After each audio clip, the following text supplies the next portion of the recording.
first and second down stuff done in short yards goal line. Get to work on third down tonight. Kids seemed really focused yesterday and had a good practice. Today was so-so, not to my level of expectations by any means, but keep pushing. Question? Coach, what do you make of Missouri? Obviously, they threw the ball around really good in this last game. Didn't move it as well against West Virginia. Did you think they figured some things out with their quarterback position, what they're doing? Well, you know, against West Virginia, they had 100 snaps. So anytime you have 100 snaps, you're doing something right. You know, they had 3 or 4 turnovers, struggled in the red area, and West Virginia's not it's a very unorthodox defense, so it's very different to play against. But they are a very good offense. They've got really good wideouts, really good skill. You know, I think the quarterback throws one of the best deep balls I've seen in a long time. He's your typical basketball, great touch, throws a really good deep ball, and they are an explosive offense. You know, they've taken a lot of Baylor's offense, and they do a lot of the same concepts along with what Josh has done in his history with the up-tempo pace. So they are a lot to be dealt with from the standpoint of being able to throw the ball vertically but still run the ball with power game inside. They literally spread you out the entire field, and they create a lot of issues. So they do a really good job. And yes, they played a lot better against Eastern Michigan, but it was more the turnovers against West Virginia that just killed them. They had guys open. They missed several balls against West Virginia. Following up on that, your secondary, how confident do you feel like in their ability to handle this type of challenge? We got challenged against North Carolina. We didn't necessarily do real well. There was several balls they missed against North Carolina, but we were challenged. Had some big receivers, big wideouts, had some matchup issues. It'll be the same way this week. We got matchup issues with height at several positions. We know that. Our kids have got to play well. We've worked really hard on the things we have to do to be successful, and we're challenging those guys to do that. And they've got to go out and do it in practice so that they can actually do it in the game, and that's what we're focused on right now. What have you seen out of Juwan, that corner, of these first 2 games? Well, you know, he's in trail a lot against North Carolina. He didn't play great technique. He played a little better technique this last week. You know, it's very important for Juwan to settle down and focus on his technique and play in the right way. He's one of those guys we talk about that if he'll just get the call, focus on his job, and do that and execute, and not get lazy with his eyes and lazy with his technique, he's a good enough athlete to do it. But he's got to play well. He'll be matched up most of the game on one of their best receivers, so he'll have to play well. It's more risk for him, even though he's a relatively new guy on the team. The other defensive back to kind of gravitate toward a little bit because of that experience that maybe learning from him a little bit. Who's that? Maurice Most-Smith, and how the other D back they kind of. Well, I wouldn't say that. I mean, Mo plays kind of a different position. Right. You know, he plays nickel position. Right. Those guys play out on an island, out at corner. So, you know, all those guys have bonded together well. You know, for 2 games, they've executed the calls. They haven't always won their one-on-one battles, which is going to be critical in this game. They've got to win their one-on-one battles. But you can't play these guys and give the corners a whole bunch of help. I mean, it's a tough game plan because they literally spread you out. All of college football has seen what Baylor and these teams are doing, and they do a good job of doing it. Kirby, is the O-line still those 6 guys rotating, or is anybody else you're giving a look at maybe? Well, we're giving all of them a look. We rep 12 guys a day, so there's 12 guys that are getting reps every day, and we can't rep 6 guys. I mean, they would give out there. So there's 12 guys all repping, and the competition's open. And the hope is that some of those other guys push the other guys to get better. But there's a reason that we played 6 too. You know, that doesn't usually change just because of a game. You know, we had 28 practices to get ready for the first game. It doesn't usually change when it goes after that 28. A lot of people say, well, change it, try a new guy. Well, there's a reason that the 6 we've been playing are playing.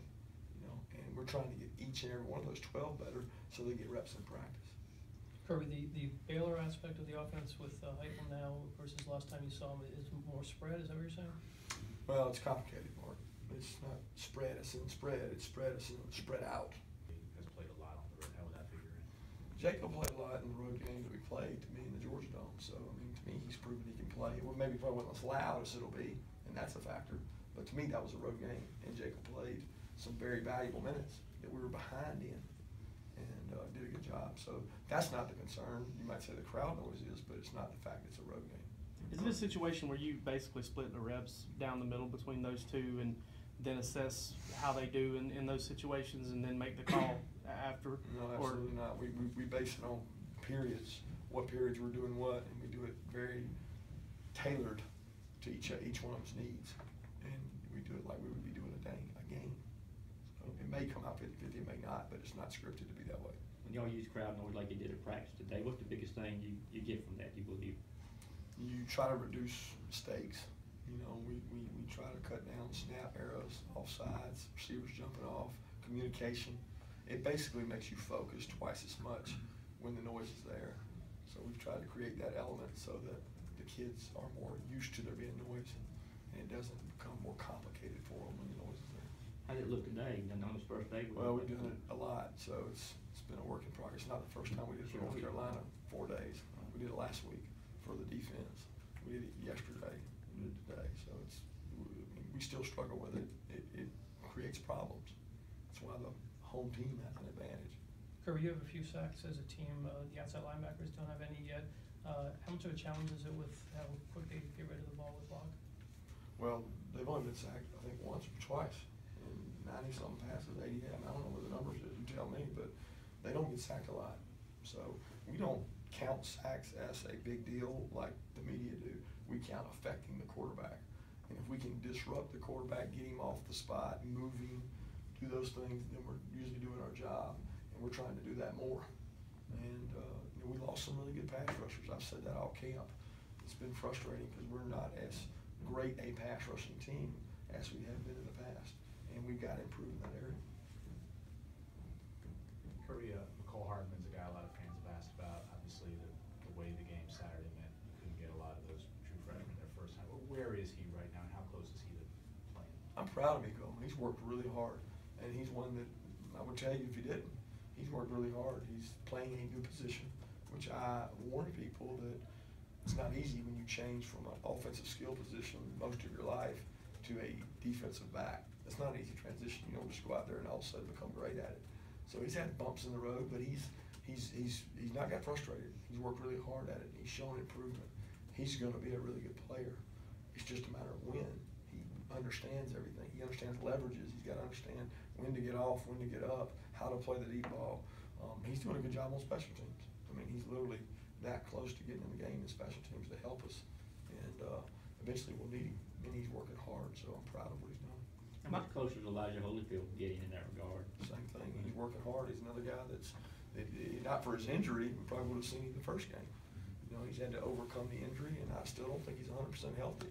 He's just getting back. And, you know, it's tough when you're a true freshman. In my career, I've seen true freshmen come in and get injured. The amount of mental mistakes they make when they come back is just huge. So it's not just the injury. It's the mental makeup of how do I catch back up and know what these words mean. And I've seen it with Jordan Warner. I've seen it with Elijah. I've seen it all throughout my career with guys. So that's his struggle more than anything. He's got great ability. Michael Barnett's a guy that hasn't been able to crack the lineup yet, and some younger guys have kind of played over him. Is he dealing with anything right now? Or? No, Michael's doing a great job. Michael's working hard. Michael's a good run player. He gave a great effort yesterday on the look squad, and we bring him over and get him reps and keep developing him and continue developing. You can't have enough D linemen, and he's a guy that's provided depth for us for a while. I think he's a good player. You mentioned Charlie Warner. At one time in the game, I noticed where he lined up in the backfield, and then he ends up out wide, and a couple of times you flex him out.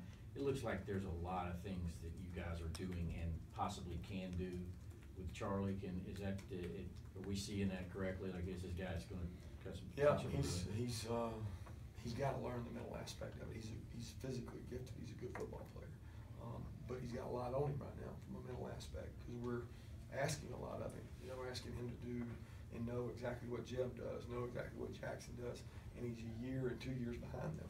So, you know, he's a player that's developing and will continue developing.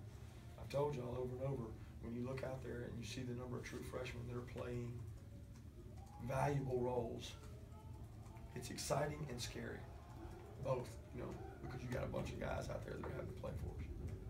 Last question. What are they doing? Locker room.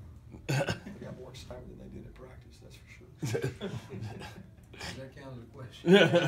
No one else has. Thank you. Thank you.